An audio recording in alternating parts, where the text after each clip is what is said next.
तो फकीर आदमी है, झोला लेके चल पड़ेंगे जी।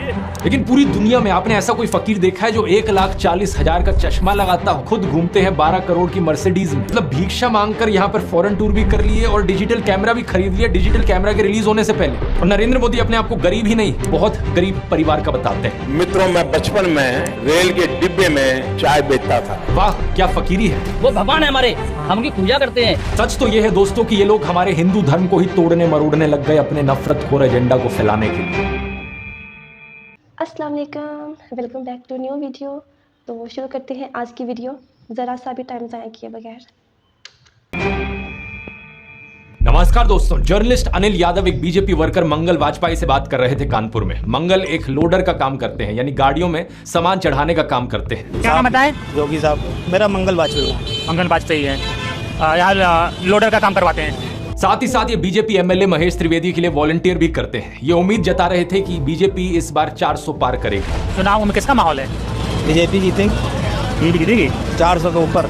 लेकिन जैसे जैसे बात आगे बढ़ती है, मंगल अपनी परेशानियों के बारे में बताते हैं। वो बताते हैं कि उनके पास बिजली नहीं है, सीवर की व्यवस्था नहीं है। हमारे पास बिजली नहीं है घर में, हमारे पास लैट्रिन घर में नहीं है, हमारे पास सीवर व्यवस्था नहीं है। उन्होंने बीजेपी एमएलए महेश त्रिवेदी को कई बार कहा, हमने महेश त्रिवेदी से भी कई बार कहा कि 20 फुट पाइप पड़ना है, तो अगर पड़ जाए तो हमारे घर की सीवर व्यवस्था बन जाए। नहीं बन पाई। उन्हें कुछ भी नहीं मिला और ना ही उन्हें कुछ मिलने की उम्मीद है। त्याग तपस्या की मूर्ति है कि कुछ नहीं मिला।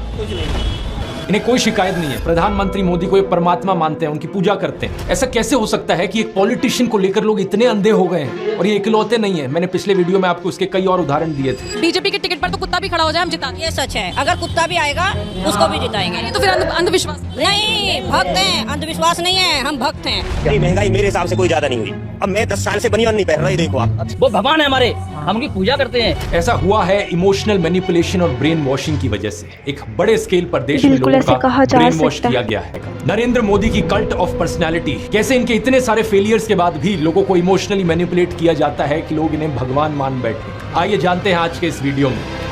जून 2013 की बात है दोस्तों। राइटर नीलांजन मुखोपाध्याय ने एक किताब लिखी नरेंद्र मोदी के ऊपर। ये एक बायोग्राफी थी। इस किताब में लिखा गया कि कैसे नरेंद्र मोदी जब 6 साल के थे, वडनगर रेलवे स्टेशन पर गुजरात में वो चाय बेचा करते थे। ये चाय बेचने वाला किस्सा तभी से लेकर नरेंद्र मोदी की संघर्ष की कहानी का ये एक मेजर टॉकिंग पॉइंट रहा है। इनकी एग्जैक्ट लाइनें सुनिए। मैं पॉवर्टी में पैदा हुआ हूं, बचपन में मेरा पूरा बचपन पॉवर्टी में बीता है। मेरे लिए पॉवर्टी एक तरीके की पहली इंस्पिरेशन थी मेरी जिंदगी में। लेकिन कितनी सच्चाई है इन बातों में? बहुत से लोगों ने टाइम टू टाइम सवाल उठाए हैं। जैसे कि नरेंद्र मोदी के बचपन की ये फोटो देखिए। वे 1950 यानी 1950 में पैदा हुए थे। क्या उस समय किसी गरीब परिवार में पैदा हुए बच्चे के पास ऐसे कपड़े होंगे? जरा खुद ही सोचकर देखिए। सूट तक पहन रखे हैं इन्होंने अपनी बचपन की फोटोज में। मैं खुद 1994 में एक मिडिल क्लास फैमिली में पैदा हुआ हूं, लेकिन मेरी तो बचपन की ऐसी कोई फोटो नहीं मिलेगी आपको जिसमें मैंने कोई सूट पहन रखा हो। और नरेंद्र मोदी अपने आप को गरीब ही नहीं, बहुत गरीब परिवार का बताते हैं। इंडिया टुडे ने इनकी पुराने घर की एक फोटो पब्लिश करी थी, स्क्रीन पर देखिए। बहुत बड़ा घर नहीं है, लेकिन क्या आपको ये 1950s के किसी बहुत गरीब परिवार का घर दिखता है? परिवार में नरेंद्र मोदी के 5 भाई और 1 बहन है। 2 साल पहले नरेंद्र मोदी के छोटे भाई प्रहलाद मोदी ने कहा था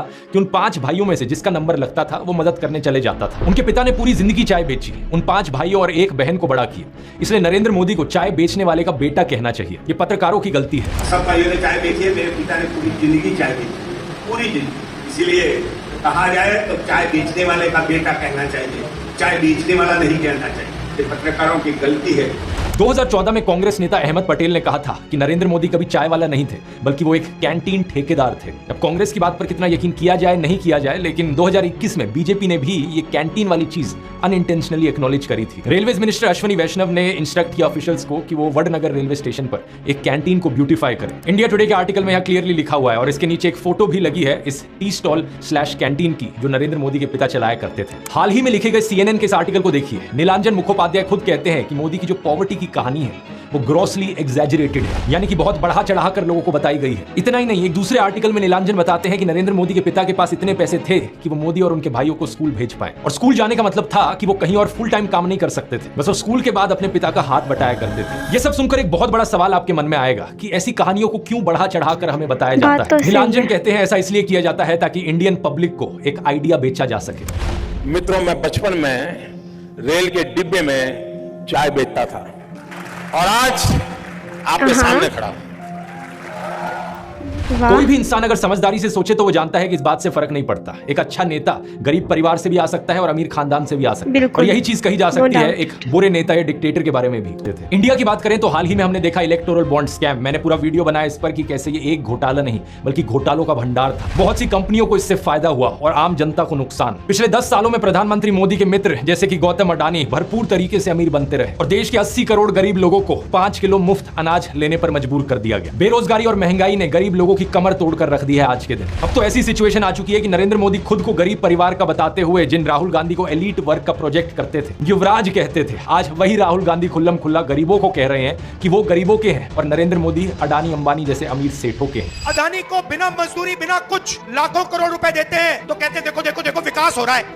हमने मनरेगा किया, मजदूरी के लिए पैसा दे रहे हैं और कहते हैं गरीबों की आदत बिगाड़ रहे हैं। मैं आपका हूं, वो उनके हैं। राहुल गांधी कह रहे हैं कि जितना रुपया नरेंद्र मोदी ने अडानी को दिया है उतना रुपया वो देश के गरीब लोगों को देंगे। और मैं देश को फिर से दोहरा के कह रहा हूँ, जितना पैसा नरेंद्र मोदी जी ने इनको दिया है ना, उतना ही पैसा हम हिंदुस्तान के गरीब लोगों को देने जा रहे हैं। महालक्ष्मी योजना, पहली नौकरी पक्की योजना, इन योजनाओं के माध्यम से करोड़ों लाखपति बनाएंगे। इन्होंने 22 अरबपति बनाए, हम करोड़ों लाखपति। प्रधानमंत्री मोदी इसका ज्यादा जवाब दे नहीं पाए। उल्टा उन्होंने कोशिश करी थी ये कहने की कि अडानी अंबानी एक्चुअली में कांग्रेस के साथ मिले हुए हैं। घोषित करें इस चुनाव में ये अंबानी अडानी से कितना माल उठाया है। मार्च में आई इस रिपोर्ट को देखिए, भारत में इनकम इनइक्वालिटी 100 साल में सबसे ज्यादा हो गई है। इतनी बुरी हालत अंग्रेजों के जमाने में भी नहीं होती थी। ऐसे में अगर राहुल गांधी ने संकल्प लिया कि अगले 5 सालों में वो सभी 22 करोड़ गरीब लोगों को गरीबी से निकाल देंगे तो इसमें क्या गलत किया। लेकिन पीएम मोदी इस बात पर भी तंज कसने लगे। उनके पास खुद कोई अपना विजन नहीं है। 80 करोड़ लोगों के हाथ में कटोरा पकड़ा दिया और अगले 5 सालों के लिए यही 5 किलो अनाज वाली स्कीम एक्सटेंड कर दी। ना रोजगार का कोई प्लान बताया है, ना महंगाई कंट्रोल कैसे होगी ये बताया, ना गरीबी कैसे हटेगी ये बताया। और जब राहुल गांधी ने सबके लिए रोजगार की बात करी तो प्रधानमंत्री मोदी उनका मजाक उड़ाने लग गए। कांग्रेस के शाहजादे ने अभी घोषणा की, आप भी सुनकर के हंसोगे। सुनाऊं? जोरों से हंसना पड़ेगा आपको। और आपको ये भी मालूम कि ये टेम्पो में पैसा देते हैं, क्या ये आपका पर्सनल एक्सपीरियंस है क्या? फरवरी 2020 में गुजरात में नमस्ते ट्रंप इवेंट हुआ था तो गरीबों को छुपाने के लिए एक 1600 फुट लंबी दीवार बनाई गई थी। जरा खुद सोचकर देखो, 1995 से लेकर 2020 25 साल से गुजरात में बीजेपी की सरकार थी, जिनमें से 3 बार तो खुद नरेंद्र मोदी ही चीफ मिनिस्टर थे। लेकिन इनसे गरीबी नहीं हटाई गई, उल्टा ये गरीबों को छुपाने लग गए। G20 समिट के समय दिल्ली में भी यही हुआ था। कुछ बस्तियों को हरे पर्दे के पीछे ढक दिया गया था, यानी कि इन गरीब लोगों की मूवमेंट को भी रिस्ट्रिक्ट कर दी। इसी के तहत ये पूरी दुकानें यहाँ से ढक दी गई हैं। जो थोड़ा झुग्गी टाइप घर थे उनको भी ढक दिया गया है यहाँ पर। सोचिए कि ये कितना डीह्यूमनाइजिंग है। कोई आपसे कहे कि तुम अच्छे नहीं लग रहे हो, तुम तो एक दाग धब्बा हो। वो गोरे सेठ आ रहे हैं हमारे देश में घूमने, तुम्हें एक पर्दे के पीछे छुपा दिया जाएगा। कैसा लगेगा आपको ये सुनकर? उन गरीबों की सोचो, उन्हें कैसा लगा होगा। बिना कहते हैं कि यहाँ जाओ, उस गरीब को तो भगा सकते हो, उस अमीर को भगा के देखो ना। तो इन सब चीजों के चलते नरेंद्र मोदी की जो गरीब परिवार वाली ब्रांडिंग थी अब ये लगभग खत्म हो चुकी है। लेकिन उनकी कल्ट ऑफ पर्सनैलिटी का ये केवल एक हिस्सा है। दूसरा हिस्सा यहाँ पर आता है उनके परिवार को लेकर। व्हाट्सएप पर और गोदी मीडिया के जरिए आपको बार बार बताया जाता है कि नरेंद्र मोदी इतने महान हैं क्योंकि उन्होंने देश के लिए अपने परिवार को छोड़ दिया, अपनी पत्नी को छोड़ दिया। देखो वैसे ये एक पर्सनल मामला है, किसी पति पत्नी की आपस में ना बने ये कोई बड़ी चीज नहीं है, बहुत से लोगों के साथ ऐसा होता है। लेकिन यही लोग खुद इस पर्सनल बात को बीच में लाते हैं इसे अचीवमेंट के तौर पर दिखाने के लिए। देश के लिए पत्नी को छोड़ दिया, कुछ सेंस है इस बात का? पूर्व प्रधानमंत्री लाल बहादुर शास्त्री जी ने तो अपनी पत्नी को नहीं छोड़ा, तो क्या वो देश के लिए काम नहीं कर पाए? महात्मा ज्योतिबा फूले की पत्नी सावित्रीबाई फूले के बारे में तो सब जानते हैं, क्या उन्होंने देश के लिए महान काम नहीं किया? आपने अगर रामलीला देखी है तो उसमें भी देखा होगा कि कैसे सीता जी ने भी भगवान राम का साथ दिया वनवास में और राम ने उन्हें बचाने के लिए क्या क्या नहीं किया। तो व्हाट्सएप यूनिवर्सिटी की एक ऐसी घटिया नारी विरोधी मानसिकता है जहां आप औरत को एक अड़चन की तरह देखते हो, जहां आप पत्नी को छोड़ देने को एक अचीवमेंट की तरह दिखाते हो। और केवल पत्नी ही नहीं बल्कि नरेंद्र मोदी के परिवार को लेकर भी व्हाट्सएप माफिया यही बात फैलाता है। अरे औरों की तो छोड़ो, नरेंद्र मोदी खुद इस बात को बार बार दोहराते रहते हैं। कहते हैं कि उन्होंने अपने परिवार को देश के लिए छोड़ दिया। मेरे देशवासियों, मैंने घर परिवार सब कुछ देश के लिए छोड़ा है। पंजाब केसरी अखबार ने तो उनकी चरण वंदना करते हुए उनकी तुलना भगवान बुद्ध और महावीर जैन से कर डाली। लेकिन इन लोगों से मैं पूछना चाहता हूं, कभी भगवान बुद्ध ने अपना घर छोड़कर ऐसे बयान दिए क्या? सम्माननीय आदरणीय दीदी, आदरणीय दीदी, ओ दीदी। किसी औरत को कांग्रेस का विधवा कहा, 50 करोड़ की गर्लफ्रेंड कहकर अपमानित किया, समाज में नफरत का जहर बोया। सत्ता पाने के लिए भगवान बुद्ध ने ये सब नहीं किया था, वो तो खुद एक राजकुमार थे। वो तो सत्ता को, महल को और सिंहासन को छोड़कर जंगल में गए थे। प्रधानमंत्री मोदी का इंस्टाग्राम अकाउंट देखिए जरा। प्रियंका चोपड़ा और निक जोनस की वेडिंग रिसेप्शन में गए, उन्हें बधाई दे रहे हैं। इस वीडियो को देखिए, विराट कोहली और अनुष्का शर्मा के वेडिंग रिसेप्शन पे जाकर उन्हें गुलाब दे रहे हैं। मलयालम एक्टर सुरेश गोपी की बेटी की शादी में गए। टाइम्स नाउ की एंकर नविका कुमार के बेटे की शादी में गए। मुकेश अंबानी ने हॉस्पिटल खोला तो वहां बधाई देने पहुंच गए। इस न्यूज आर्टिकल आर्टिकल को भी देखिए, नरेंद्र मोदी ने गौतम अडानी के बेटे करण की ग्रैंड एंगेजमेंट सेरेमनी को भी अटेंड किया। तो बॉलीवुड सेलिब्रिटीज और अमीर सेठों की शादियों में जाने के लिए बहुत समय है इनके पास। हालांकि इसमें कुछ गलत नहीं है, इनकी मर्जी अगर ये जाना चाहें तो। लेकिन सवाल यहां पर ये, क्या केवल अपने भाइयों और परिवार को ही छोड़ना पड़ता है क्या देश के लिए? एबीसी के इस आर्टिकल को देखिए। अवनी दास रिपोर्ट करती है कि अक्टूबर 2023 में मोदी परिवार उनके भतीजे की शादी के लिए इकट्ठा हो रहा था, लेकिन एक इंसान वहां से गायब थे, नरेंद्र मोदी। आपने फोटोज और वीडियोस में जरूर देखा होगा कि प्रधानमंत्री मोदी अपनी माताजी से मिलने जाया करते थे, जो कि अच्छी बात है। लेकिन कभी आपने नोटिस किया कि केवल वहां 3 लोग होते थे इस मुलाकात में? प्रधानमंत्री मोदी, उनकी माताजी और कैमरामैन। कभी कभार मुलाकात में 2-3 और लोग होते थे, लेकिन वो हमेशा और कैमरामैन ही होते थे। 3 साल पहले बीबीसी कॉरेस्पॉन्डेंट तेजस वैद्या ने प्रधानमंत्री मोदी के भाई प्रहलाद मोदी से बात करी और सुनिए उनका क्या कहना था। तेरे परिवार ने दूर रखवानी सूचना आपवामां आवे। इस बात को लेकर स्पष्ट निर्देश होता है कि परिवार के बाकी सदस्य दूर ही रहे। प्रधानमंत्री मोदी की भतीजी सोनल मोदी ने भी यही बताया कि उनको मना किया गया है। उनसे पूछा गया कि शपथ ग्रहण समारोह में बहुत से लोगों को निमंत्रित किया गया, लेकिन उन्हें क्यों नहीं बुलाया गया? तो सुनिए उन्होंने क्या कहा था। नरेंद्र मोदी जी ने प्रधानमंत्री का शपथ ली थी, तब देश में से कई लोग गए थे। तब आपको न्योता मिला था या आपको जाने की इच्छा हुई थी? इच्छा तो सबको होती है, पर अफसोस है कि हमें इन्विटेशन नहीं दिया गया। G20 की थीम रखी गई थी वसुदेव कुटुंबकम, यानी पूरी दुनिया एक परिवार है। लेकिन खुद के परिवार को, खुद के भाई बहनों को अपने से दूर रखा जाता है इस तरीके से। आखिर क्या कारण है? भगवान राम तो अपने परिवार के साथ रहते थे। राम, लक्ष्मण, भरत, शत्रुघ्न, चारों भाइयों में कितना प्यार था। क्या इसका मतलब यह हुआ कि राम जनता के लिए काम नहीं कर पाए? उन्होंने तो राम राज्य स्थापित किया था, जहां कोई गरीब बेरोजगार दुखी नहीं था। मैं फिर से कहूंगा, ये प्रधानमंत्री मोदी का अपना पर्सनल मैटर है। अगर वो बॉलीवुड, अडानी, अंबानी जैसे दोस्तों के साथ ताल्लुक रखना चाहते हैं और अपने परिवार के साथ नहीं, उनकी मर्जी। मुझे प्रॉब्लम इस बात से नहीं है। प्रॉब्लम इस बात से है कि इसे अचीवमेंट की तरह क्यों दिखाया जाता है कि मैंने अपना परिवार छोड़ दिया, देखो मैं कितना महान हूं। ये कोई अचीवमेंट होती है क्या? इसका साइड इफेक्ट ये हुआ है कि बहुत से हिंदू युवा ब्रेन वॉश हो गए हैं। होना ये चाहिए कि वो अच्छे से पढ़ लिख कर कुछ बने, काम धंधा करे, कुछ कमाए और अपने माँ बाप की सेवा करे। लेकिन नहीं, कुछ यूथ की क्या हालत हो गई है कि वो हाथों में तलवार लेकर मस्जिदों के सामने घूम रहे हैं। उन्हें भी अपने परिवार से, अपने माँ बाप से कोई मतलब नहीं। सेलिंग पॉइंट नंबर 1 था, मैं गरीब परिवार से हूं। सेलिंग पॉइंट नंबर 2 था कि मैंने अपने परिवार को छोड़ दिया देश के लिए। और सेलिंग पॉइंट नंबर 3 अब आता है फकीरी। नरेंद्र मोदी अक्सर कहते हैं कि उन्होंने भिक्षा मांगकर गुजारा किया।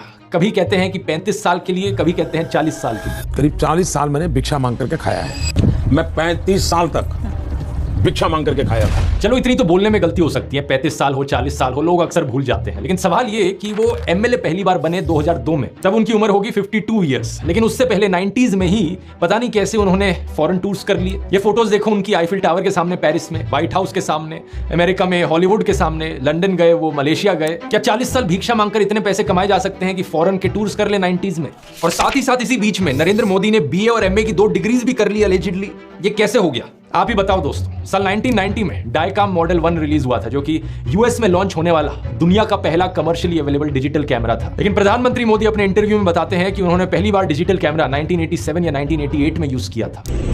मैंने पहली बार डिजिटल कैमरा का उपयोग किया था 87-88 में शायद। मतलब भिक्षा मांगकर यहाँ पर फॉरेन टूर भी कर लिए और डिजिटल कैमरा भी खरीद लिया डिजिटल कैमरा के रिलीज होने से पहले। वाह क्या फकीरी है। वाह मोदी जी, वाह वाह। अपनी कलम को गिरवी रख चुका एक गीतकार कहता है कि फकीरी है आपके स्वभाव में। एक फकीरी है आपके स्वभाव में। कभी नरेंद्र मोदी खुद ही कहते हैं कि हम तो फकीर आदमी हैं, झोला उठाकर चल पड़ेंगे। अरे हम तो फकीर आदमी हैं, झोला लेके चल पड़ेंगे जी। लेकिन पूरी दुनिया में आपने ऐसा कोई फकीर देखा है जो 1,40,000 का चश्मा लगाता हो, अपनी बूढ़ी माँ को नोटबंदी के लिए लाइन में खड़ा कर दिया और खुद घूमते हैं 12 करोड़ की मर्सिडीज में? एक तरफ तो शास्त्री जी जैसे प्रधानमंत्री देखे हैं देश ने, बताया जाता है कि उनके पास सिर्फ 2 धोती और 2 कुर्ते हुआ करते थे। कुर्ता फटकर इस्तेमाल करने लायक ना रहे तो उसे भी रुमाल बना लेते थे लाल बहादुर शास्त्री जी। लेकिन प्रधानमंत्री मोदी की यूएस विजिट की इन फोटोज को देखिए, एक दिन में 4 बार कपड़े बदलते हैं। द प्रिंट में लिखे गए इस आर्टिकल को देखिए, उत्तराखंड और हिमाचल जाते हुए प्रधानमंत्री मोदी ने 8 घंटे में 4 बार कपड़े बदले। इस टाइम्स ऑफ इंडिया के आर्टिकल को देखिए, प्रधानमंत्री मोदी गंगा आरती करने गए तब भी कपड़े बदलते जा रहे हैं। हुगली टाइम्स वालों ने तो इनकी फैंसी ड्रेस का एक पूरा कोलाज बना दिया। इंडिया टुडे ने भी इनकी 22 हेड गियर्स की कलेक्शन दिखाई है इस आर्टिकल में। और इस इंडियन एक्सप्रेस के कोलाज को भी देखिए। अगर ये फकीरी वाली बात भी नहीं बैठती लोगों में, तो इस सब के बाद अगला हथियार आता है कि इनको भगवान का अवतार ही बना दो। ये एक बार नहीं, 2 बार नहीं, बल्कि कितनी बार कितने नेताओं ने बार बार प्रधानमंत्री मोदी को भगवान से कंपेयर किया है। और मोदी जी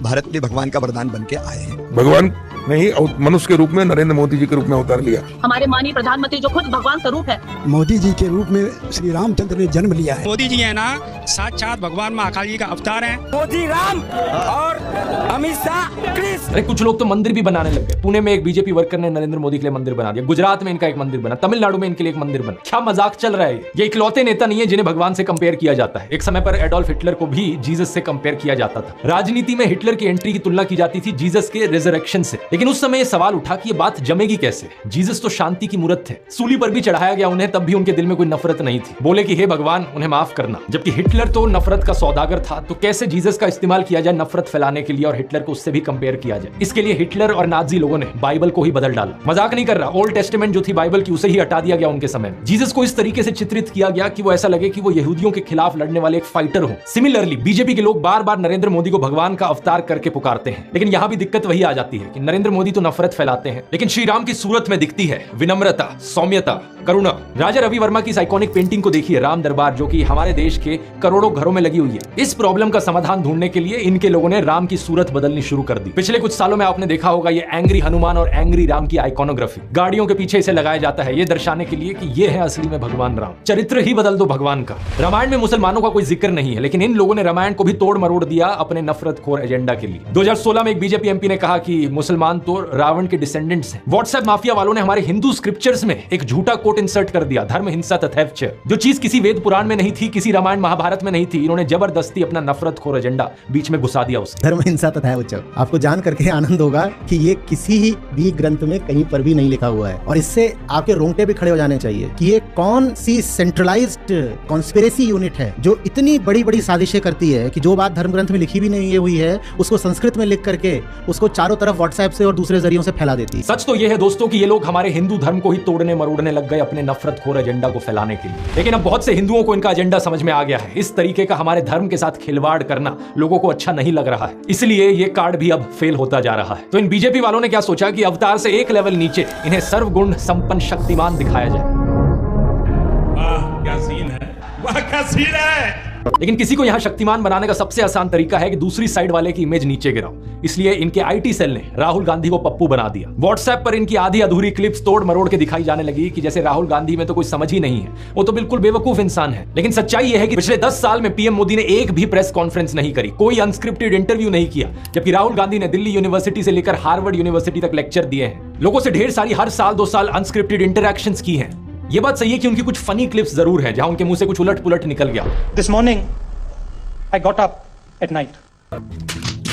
लेकिन ऐसी क्लिप्स तो नरेंद्र मोदी की भी बहुत है। तीसरा कहा था विमेन डेवलपमेंट की मैंने बात कही थी।